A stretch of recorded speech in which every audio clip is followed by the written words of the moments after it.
Greetings, brothers and sisters. I had some thoughts about the God wins thing after I covered it at the end of the video. I want to start off here with that.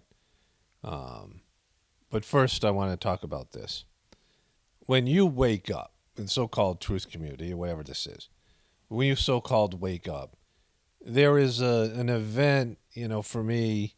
I mean, of course, I was told different things by my brother, and I didn't believe in the official story in the government on different levels, and I had a spiritual awakening through the Sahaj Marg system, and I never really fit into society. That's why this stuff's easy for me, because I always knew there was something wrong with our system, even at a very young age. Like there was just something off about it. Even when I was enjoying things, I was always like, God, there must be something more. There must be something more to life. There must be some real purpose here. And I couldn't find it in the American system, right? Based in just the American view, the American system. You still need to participate. You need to get married. You need to have, a job. I mean, all these things, right? But I was like, there must be something more to life than this, right? Just living for the weekend, watching sports, playing sports. I mean, this is as, I got older. I always knew that there was something wrong with the system. So it's been very easy for me, this, what I do here, because of the validation of how I always felt. There's something off with the system, and it was always, I'm the problem, right? That if you don't, that's how the system works. The psychological model doesn't have anything in there where it says the system sucks and we're all screwed, right? If you can't function, it's your fault.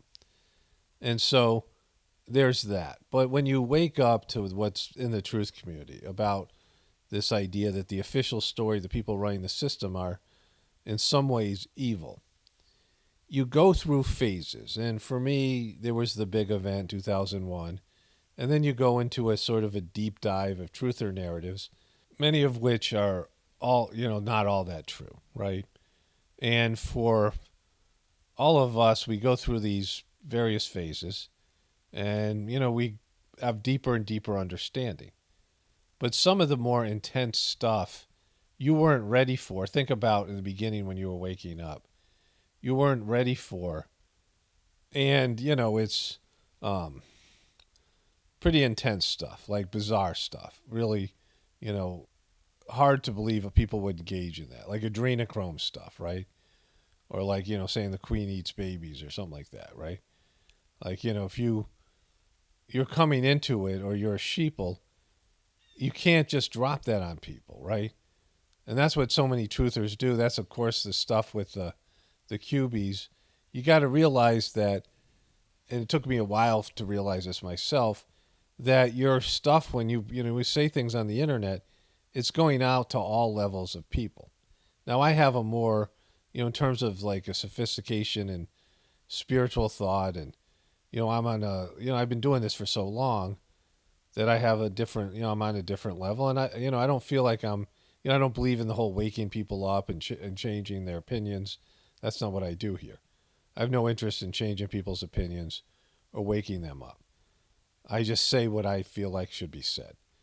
Either, the divinity that's within me speaking, or my own views and, my own conclusions or whatever it is. It's a combination of those things. But that's all I care about, is presenting, the information the way I see it on the level that I'm at. I don't feel like I have to dive down. And of course, I, get into the mocking and the jokes and things and, behaviors and whatever it is.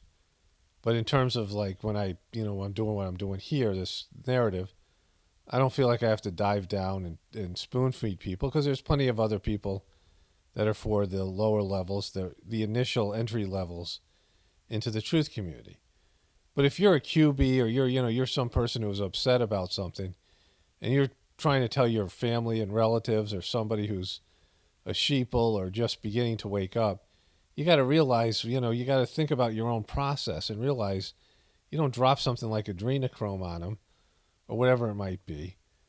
Or, it's just, it doesn't work. And with your kids, I would redo this a little bit with my own kids, because your kids have to learn the official story before you can tell them that it's all a lie, right? And so that, it's a whole thing. And kids end up rebelling, especially when you tell them things that, you got wrong. because you were in the wrong. You weren't mature enough and didn't understand how much disinformation there was in the truth community. A hawk just I think it was, I don't know, either that was some sort of bird. Um, but if you're you know wrong about things, and your kids start fact checking you, and then they start looking into the mainstream and being like, oh, the mainstream is so much better than what my parents told me, my truth or parents told me. So you got to think about things on a different scale of what you're going through or where you are when you're talking to people. If your idea is that you're going to wake them up, or you think it's your duty to tell people the truth, you got to be able to meet them where they are. And I do that by jumping into the celebrity culture that I don't give an F about, right?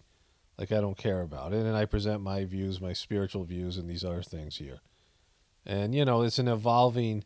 I mean, I'm on an evolving process, and I am where I am. And I have older videos that are more, that are on a lower level, because that's where my consciousness was and my understanding of the truther stuff was, right? But I don't want to make those same videos forever. But I'm willing to meet people, whatever they're interested in, and this is why I cover this stuff that I cover here. So going back to this thing about God wins, with this idea. Now, people have their whatever level they're on, your consciousness. But you got to understand, your consciousness needs to always be growing or expanding. In the Sahaj Marg teachings, the meditation I do, this idea that when you're on a spiritual journey, you're either going forward, you're going backwards. There's no stagnant point. You can't be like, oh, I'm just going to wait here. I'm just going to stay here. Because there's spiritual points, there's spiritual stops, there's spiritual, like levels that are so blissful, they're so pleasant that people are like, I don't want to go any further than this. This is great, right? I'm so happy. I feel so great. And so you got to push through that, and you got to continue on. And so this idea about God winning, there's only one ending point to a story in all of our stories, and that's what's called the Mahaparala. It's a Sanskrit word, but it means the dissolution of the universe, where the universe, which is in a constant expanding state, both the material universe and the etheric universe, implodes and comes back. It's destroyed, right? It comes back into seed form, and that's in some quadrillions of years. I mean, there's so many. It's just a long way off. We're kind of in the beginning, I think. I don't know where we are. I should say, because I have no idea. But in my understanding, we're not even in the first fourth of the creative process. But that's the ending point to this universe. And if God was going to win, it's then, and God does win, because everything's pulled back to the source. Everything comes back to the source. And so God isn't in competition. Like I said, you're making the devil beyond. I mean, Christians make the devil beyond God's level. Like God and the devil are strategizing, and there's some sense that the devil could win. There's nothing like that. The devil can't possibly beat God, and nobody can, right? It's not that because God isn't competing. God's just loving, right? God just loves. That's all God does. God doesn't think. God doesn't strategize. God is perfect. God can't choose to do the wrong thing. And in a competition, you have to be able to make mistakes. The only chance you have of losing is your mistakes that you make, right? Your imperfections. That's how you lose or you win is, one person performs at a higher level. But in terms of like some finality, like you have every year, there's a Super Bowl champion, there's an NBA champion, there's a World Series champion, there's every 4 years, there's Olympic gold medals. But then the competition comes around again. So there's, the people think of winning as some sort of finality, where there is a final. I mean, maybe Muhammad Ali versus Joe Frazier. There were 3 fights, right? And the third one, Muhammad Ali, proved his dominance, whatever it is. Yeah, something like that. But usually in life, there isn't any of that. Of course, Muhammad Ali's Alzheimer's and the way he went out, was he winning then, right? I mean, Muhammad Ali was this prolific. I mean, when I grew up, He was this, prolific, smack talking, bigger than life type of person. And, he went out like drooling on himself and Alzheimer's and all these things. Was he winning then, right? So, winning is temporary and it's not something, a battle between good and evil is not a battle between God and the devil. That's just not the way to, that's not the truth. That's what you were told. If you have to think that, sure. I'm not stopping you. Like, I'm not trying to convince you otherwise. But you ain't going to hear that shit here, right? Like, I'm not going to say that. That's not true. Light and dark is a part of God. God, all these things are, God gave people and God gave beings the ability to choose wrong and do the wrong thing. And that's part of the process, right?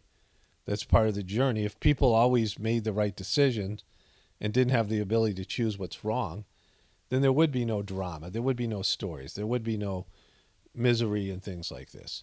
But it would all be automatic, right? It would all be without, I mean, when you're not in a physical body, you're on a spiritual level.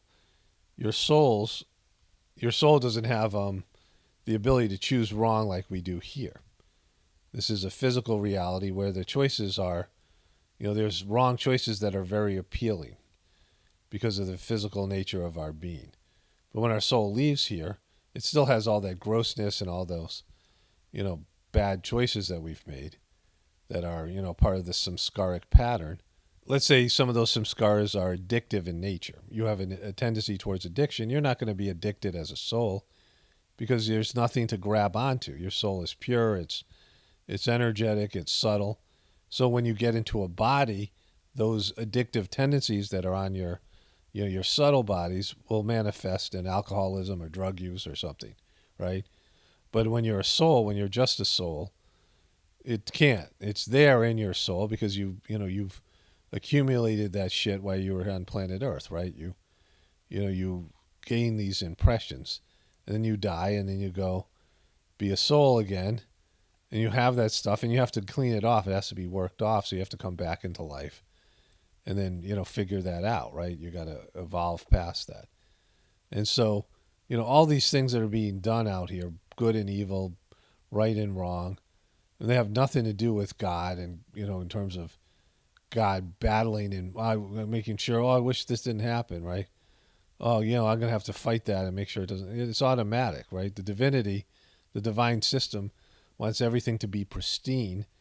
And so whenever you are in a situation where you've become gross and you've become demonic, the forces of nature are there to purify you and bring you back to the source. You might resist it, and you can, and that's your misery. That has nothing to do with winning or losing. And you can inflict your pain on other people and, all these things. But if you look at the lives of saints and spiritual people, they always have the worst lives. They always have the most difficulties, the most miseries, where demons, negative people, can have opulence and wealth and success or become demonic from that success or whatever people. And then, they disconnect from God.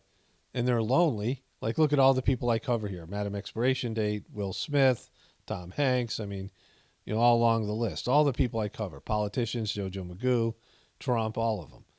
They have success, but they're not happy people.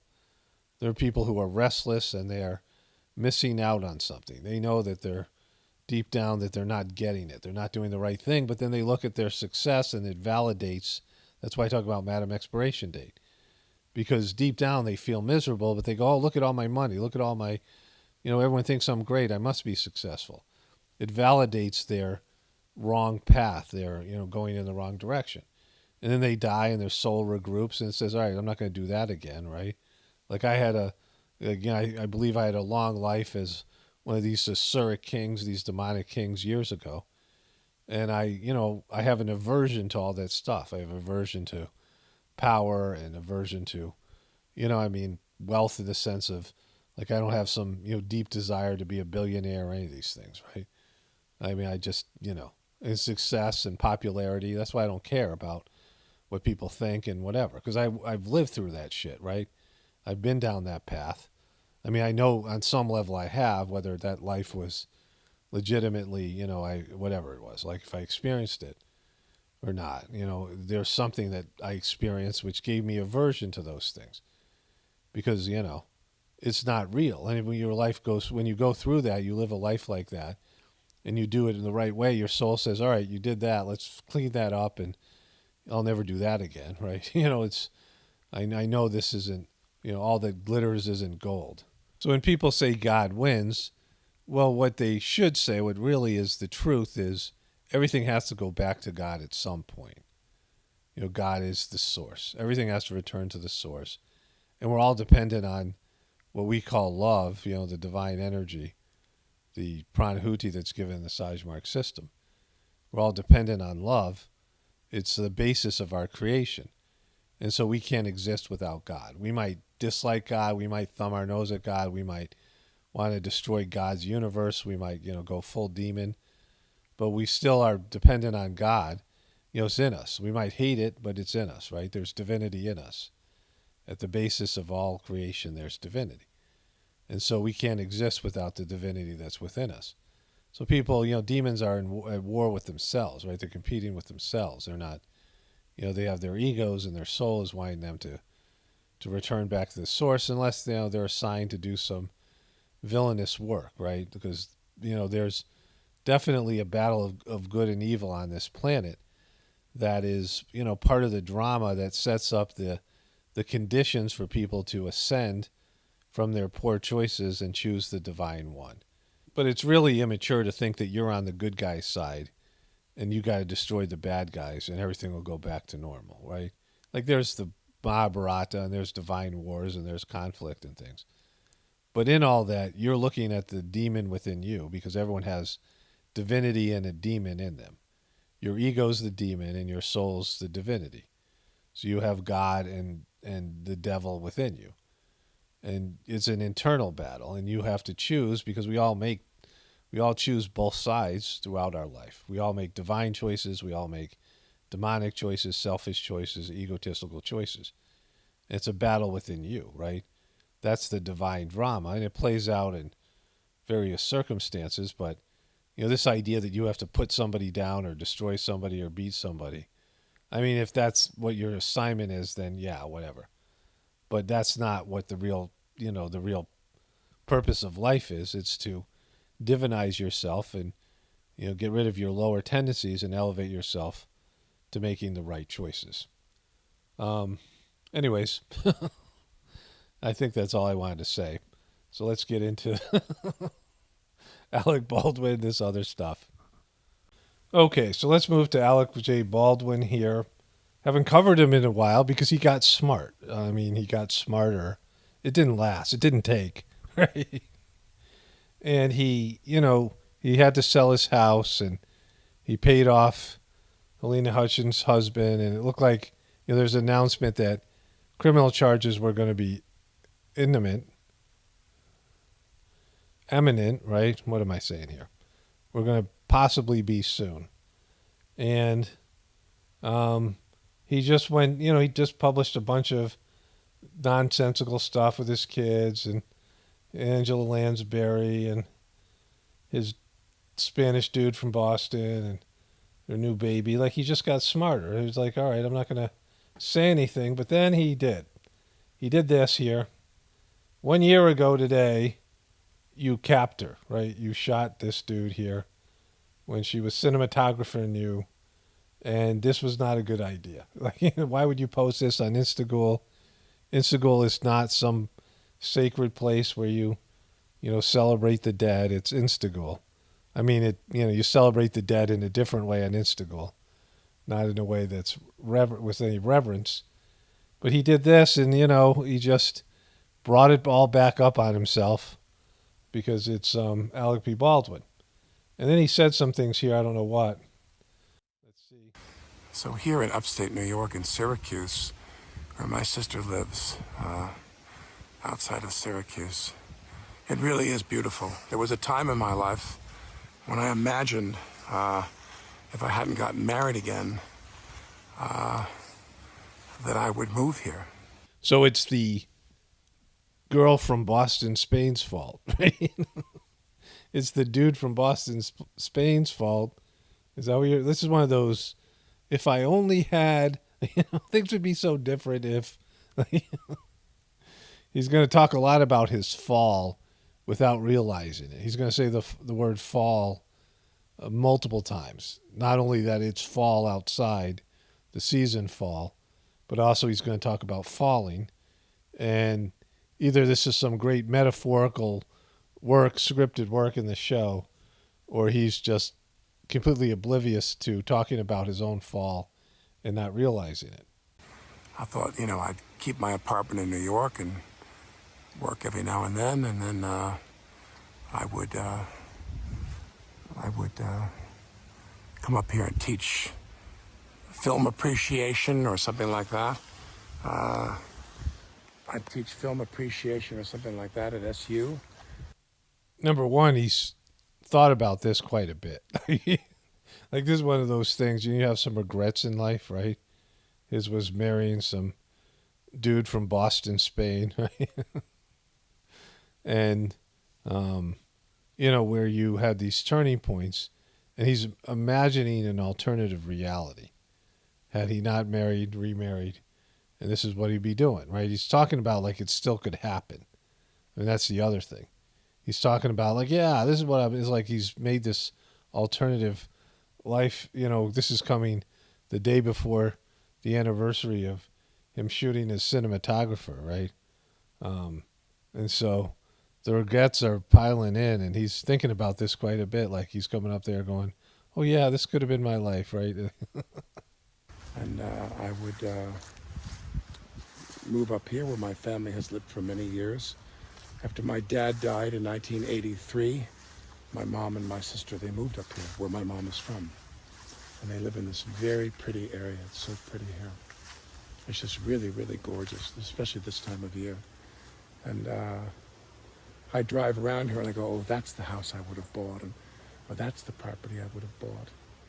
Wow, you're really going down the rabbit hole of regret here, bro. Like, he has this fantasy of this alternative life, right? And he's sharing it. Thanks for sharing it with us, Alec. It's a very, very, I'll show you, it's a very, very beautiful area. Now, I know that trees and fall foliage are everywhere, but I'm particularly fond of this area. I like it a lot. Syracuse, of course, is a once great city. It's kind of a Rust Belt area now, like a lot of central New York. But it still has a great school. SU is a great school. It's a great school, great programs and diverse programs and athletic programs, famous athletic programs. And I love it up here. I really do. But I chose another path. I chose to get married again and to have 7 children. 7 very blonde, very white children with Spanish names. Boston, Spain. Like he's just bumming. Like I feel bad for him. Like it's this is some serious regret. Like you can feel the regret. It's palpable. He married Lara, and now he's he's in deep shit, right? And do that. But truly, had I not done that, had I not met Ilaria, had I not started a family with her, I would have moved up here and spent the fall here. And then in the winter time, because it's pretty tough here in the winter, travel, work, go to New York, see some shows, see some exhibits, enjoy what New York has to offer, and like that. Wow, it sounds like a kind of great existence. How did the other thing turn out? how's the choice you did make going for you? But it sure is pretty here, isn't it? I mean, I know everybody's got trees in their yard and they're all changing color. But when they're your trees, in this case my sister's trees, it's really, really beautiful. Really, really beautiful.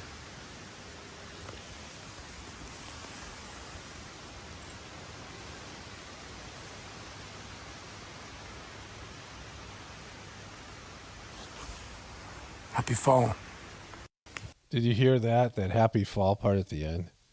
and his own personal fall, which he seems to be oblivious about, is the theme. He goes even more into it in the second video coming up here. Happy fall. Happy fall.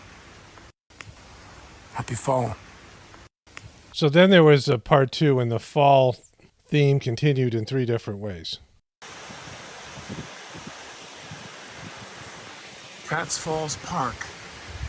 It's on the edge of Jamesville, on the border of Jamesville and what's the other town? I don't know, Alec. I've never been to Syracuse. But it's interesting he said pratfall, because a pratfall in acting, was this whole thing a pratfall, right?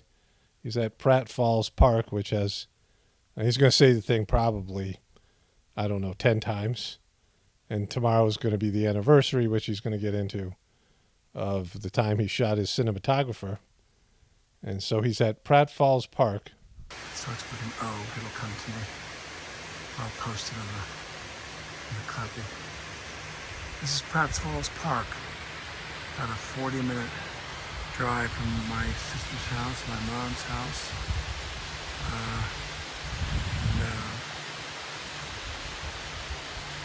My family would come here all the time. Just a very simple little sweet spot. This little falls here. Is it a falls, Alex? What is it? It's a fall? Does somebody have a fall? Where's the fall? That we come and visit.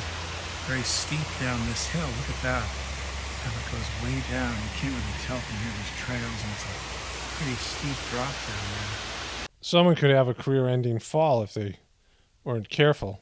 Those falls are just so simple and so lovely. I'll try not to mess this up. I'm so bad with this here. So you mean you're not a trained cinematographer? You're not good with a camera? But I know what you are good with. Let's roll the memes. I don't wake up and look in the mirror and go, oh, there he is. Ooh, you.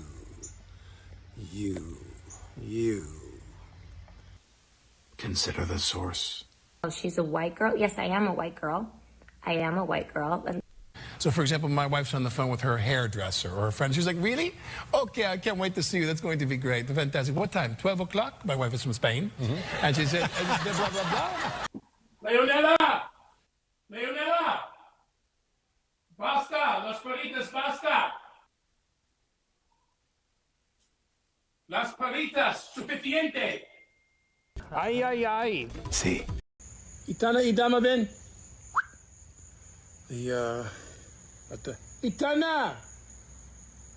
Itana, come. Dama. Itana. No. Come. Itana, come. Itana, hush. I'm being upstaged by a dog. That's where my career is at right now. Itanta! Come! Ay. See? It's been a little weird. Well, here we go. Oh, good girls. Itanta, come and sit, baby. Itana, come. That's my cue. Shh. Sit. Come here. Dama, come. It's hilarious he'd be talking to his dogs in a Spanish accent. Like, that's how effed up things, right? Alec, your bitch doesn't speak Spanish. I mean the dogs. You don't need to speak to them in a Spanish accent. You know, English, and your wife's first language is English, as is yours. And so you can just speak an American accent to your dogs. You know, they're dogs, right? Anyways, that's really wonderful. Only spirituality will save this M&F world. It's Paul Romano, definitely reporting from the Apocalypse and the Ascension. Everyone have a blessed day and be grateful. Itana idama Ben.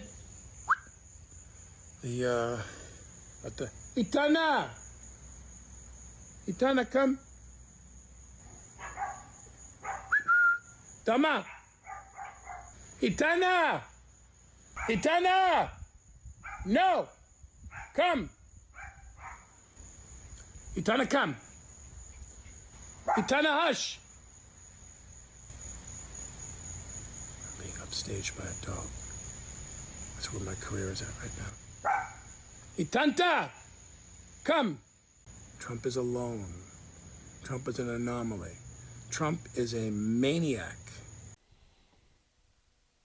We some island boys, doing cameo with the island's a perv. Alec Baldwin shot his coworker, and his wife thinks she's Spanish. And we're on cameo. I'm gonna pick that up. And cameo, we're island boys, and let the island boys. Message to say how sorry I was and shooting famous cinematographers. And then the gunshot, as you all know, the cinematography. Message to say how sorry I was and shooting famous cinematographers. I want to apologize. I'm sorry that Vladimir Putin has effed with me again.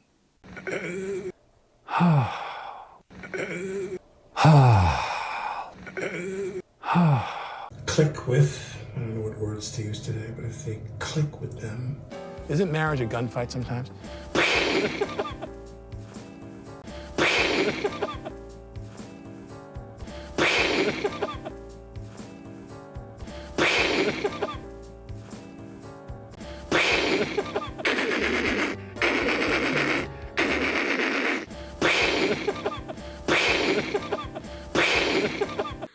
I'd light up a couple usually when I was working, because I'm so nervous when I'm shooting to get the job done. When I was shooting, or just stupid behavior. When I'm shooting. Well, we're having a baby. How about that for a project? Ay, ay, ay. Cravings here, okay. Sí. Ay, ay, ay. Sí. Ay, ay, ay. Sí. My family comes here and we take a little walk. And I think this is Onondaga County, the park. I thought it was a state park. It's Onondaga County Park. And we come here all the time when I'm in town. I used to come here more often, even before my mother passed away in May. I'd come to Syracuse a lot. But now, with my own family and all my kids, trips up here are not as often as I'd like. It seems like your kids are holding you back from living your best life there, Alec. I'm gonna fall. I'm gonna film myself dying on the side of this hill.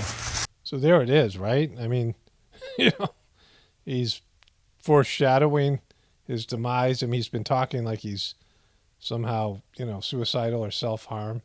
He's walking a precarious, he's an older guy walking precariously, lamenting his, lost time in Syracuse. When you talk about the other path you could have chosen, you say, all right, I could have done this, I could have done this.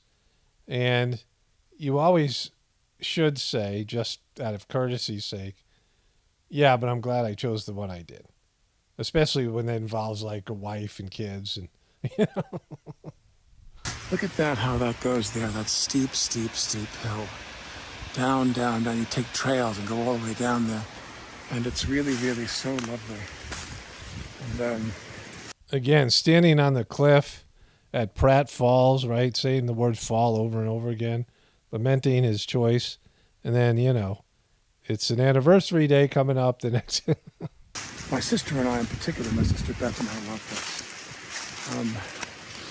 We used to have two traditions. We had a few traditions, but two of the more important ones were we go to Syracuse Underground. You mean hell? Come on, Alec. You're just... Is this a desperate cry for help here, bro? He's going to Syracuse Underground after he has a fall on his anniversary day. And, all of it, right? It was an antique store. Lots of consignments, little booths set up and little stations set up, and people would sell. And we would buy Syracuse china. We would buy Camilla's cutlery. All the things native to the Syracuse area. And we would buy different things, and they had scores of vendors at Syracuse Underground. And they reopened. Not in the same spot they were in, but they reopened. And different restaurants we love, different spots we love. But the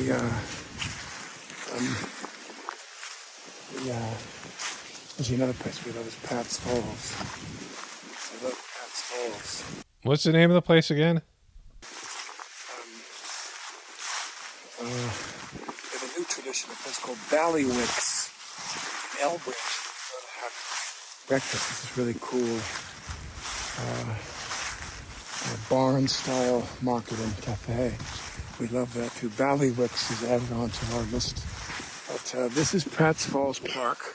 Did you say Pratt's Falls Park? Here, these beautiful trees. I mean, here I am again with my trees, my tree obsession. But it's such a beautiful spot. I love it here. I drive around. I have a lot of house, not envy, but house obsession. So I'll drive through towns and I'll go, well, I got to buy a house here, you know. You just sold that house in the Hamptons, whatever it was, $20 million or something, because he had to pay off the the husband of the dude that he shot. I mean, where are you going with this, Alec? I mean, this you're stressing me out here, bro. We're worried for you. Desperate cry for help here. Yeah, not that unusual. But up here, I drove through Jamesville. Yeah, the Jamesville Reservoir area. And God, it was beautiful. It's every other house you sit there and go, look at how pretty that is. Anyway, I'll talk to you guys tomorrow. Tomorrow is the anniversary. Uh-oh, this is getting really creepy. We know the anniversary day it is. The day he shot a cinematographer, a coworker. I'll talk to you guys tomorrow. Tomorrow is the anniversary. Something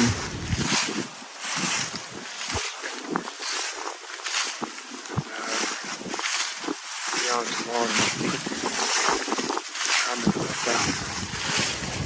In the meantime, his microphone cut out there, but he said something beyond horrible, and I missed the other parts. I had to boost the volume, but I still couldn't hear it.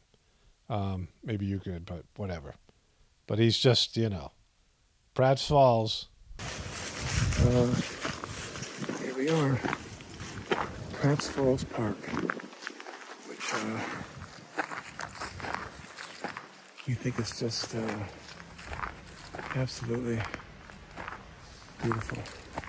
With leaves, little tables here. I guess you could have a little picnic. I love stands of trees like this that are, you can see through them. They're bare toward the bottom. And You mean pine trees? you can walk through them and kind of see in the distance. But all the beautiful leaves here. The older I get, the more I appreciate what there is to love about the things that God made on this earth. Everything God made is beautiful. And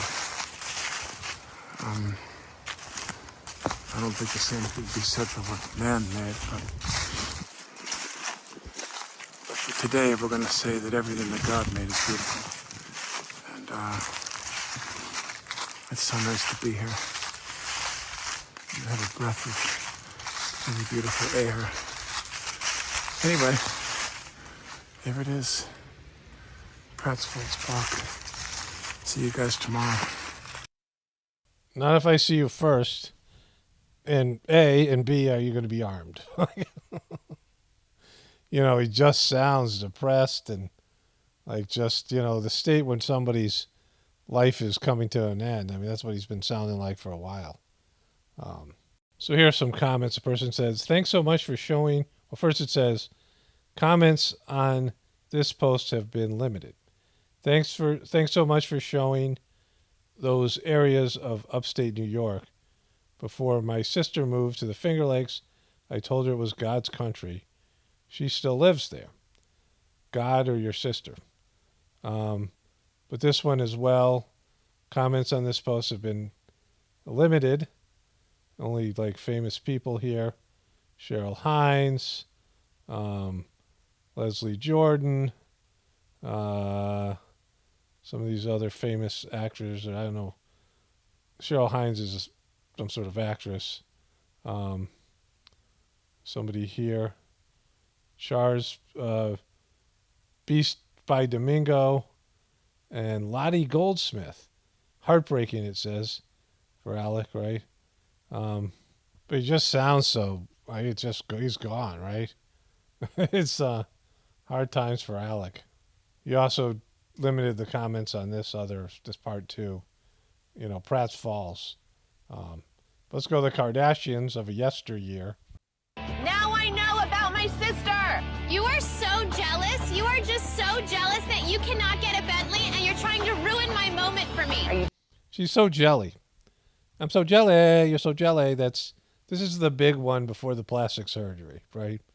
The big one is very upset that her sister Kim, who seems to be the star of the family, at least bigger star than the big one, is getting a Bentley. How dare you be jelly? How dare you get a Bentley or be jelly of my Bentley?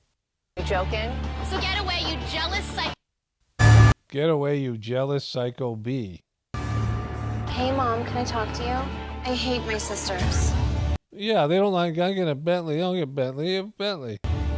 They are so rude. Now I know about my sister. Somebody sent me this. It's great. Okay, whatever. Right? Let's wrap this thing up. Only spirituality will save this world. Pratt Falls. This is Paul Robato, definitely reporting for the Apocalypse and the Ascension. Everyone have a blessed day and be grateful.